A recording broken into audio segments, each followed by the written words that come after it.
Food crisis, now unavoidable.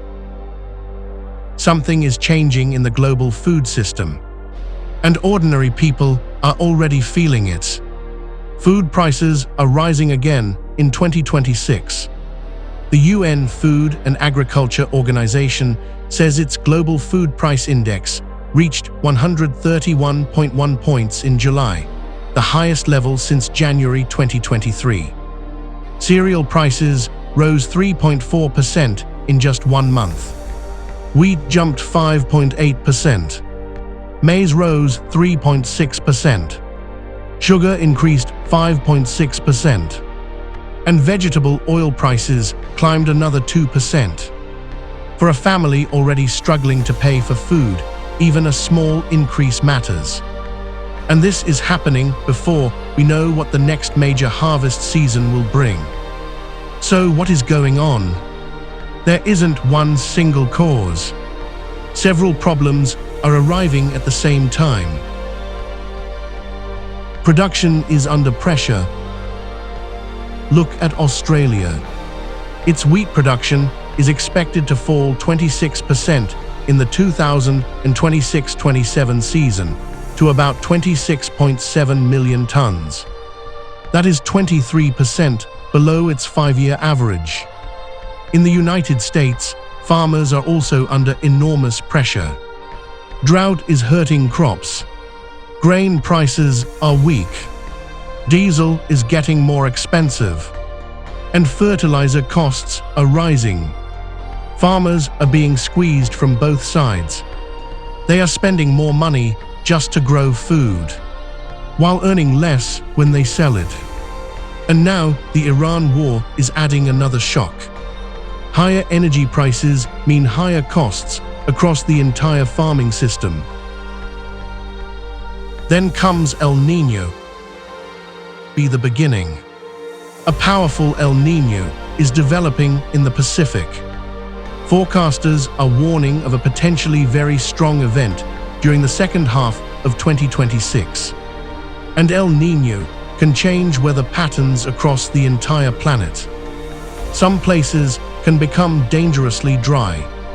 Others can face extreme rain and flooding.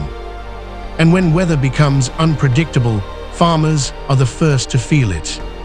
A crop can survive drought in one country, only to be destroyed by floods somewhere else. Coffee, cocoa, maize, wheat, and many other crops are already facing weather-related risks. And the World Food Programme warns that the 2026-27 El Niño could push at least 49 million more people into acute food insecurity by the end of 2027.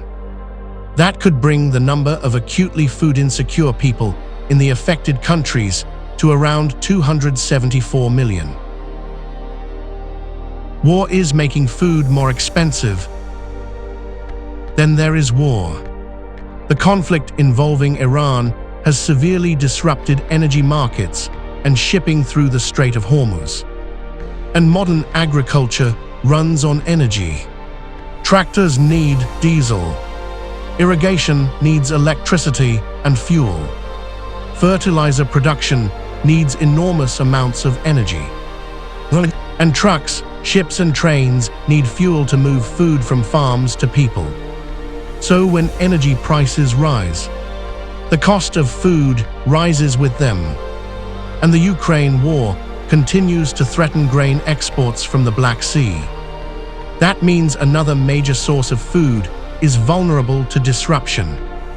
The result is simple: higher production costs, less reliable supplies, and more expensive food.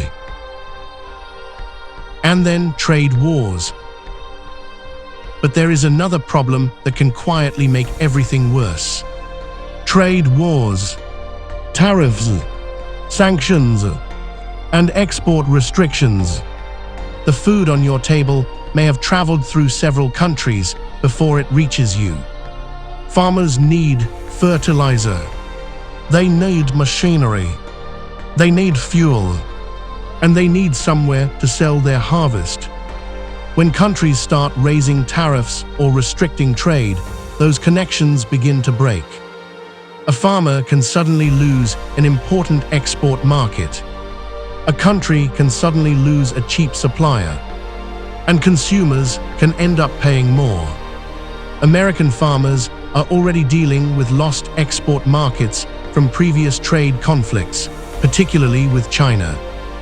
Now they are facing another shock from the Iran war, with diesel and fertilizer costs rising sharply. So imagine being a farmer today.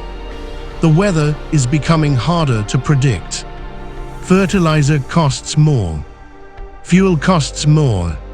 Transport costs more. And your export market may disappear because of a trade dispute.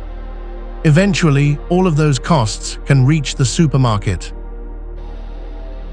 The crisis is not just about food. This is the part we often misunderstand.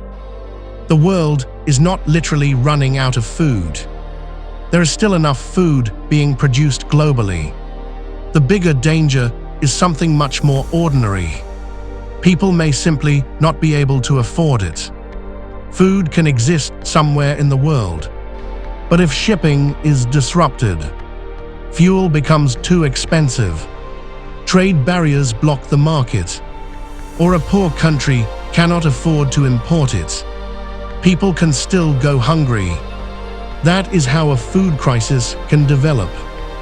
Not necessarily because the food disappears, but because it becomes unreachable. Millions are already hungry. Hundreds of millions of people are already facing acute food insecurity. And humanitarian agencies are struggling with another problem. There isn't enough money to help everyone who needs assistance. At the same time, wars continue. Energy markets remain unstable. Fertilizer is becoming more expensive. Extreme weather is threatening harvests. And global trade is becoming more fragmented. Then comes El Niño, and its effects could continue well into 2027. 2027 could be the real test. Now imagine all of these problems arriving together. Lower harvests, expensive fertilizer, expensive diesel, higher transport costs, disrupted shipping, trade wars, sanctions, wars, extreme weather, and millions of people already struggling to buy food. This does not mean a worldwide famine is guaranteed. But it does mean something very important. The global food system has less room for error. One major harvest failure could send prices sharply higher. One major shipping disruption could create shortages in countries that depend heavily on imports. And one more geopolitical shock could send energy and fertilizer prices soaring again. The warning is already here. The food crisis of 2027 has not arrived yet, but its warning signs are already visible in 2026. Food prices are rising. Farmers are struggling. Wars are disrupting trade. Climate extremes are threatening crops. And the world is becoming increasingly divided into competing economic and political blocs. So the question is no longer simply, will there be enough food? The bigger question is, will ordinary people be able to afford it? Because food doesn't have to disappear for a food crisis to begin. It only has to become too expensive. And if today's pressures continue into 2027, the world may discover just how fragile its food system really is. The elite answer. And this raises a disturbing question. If food, energy, climate, and geopolitical pressures continue to worsen, will some people in the elite class begin asking whether the solution is to reduce the world's population by billions through disease, engineered pandemics, or even nuclear war? The real danger is not a secret population reduction plan. It is that governments miscalculate, obey elites. Conflicts escalate, and ordinary people like us pay the price.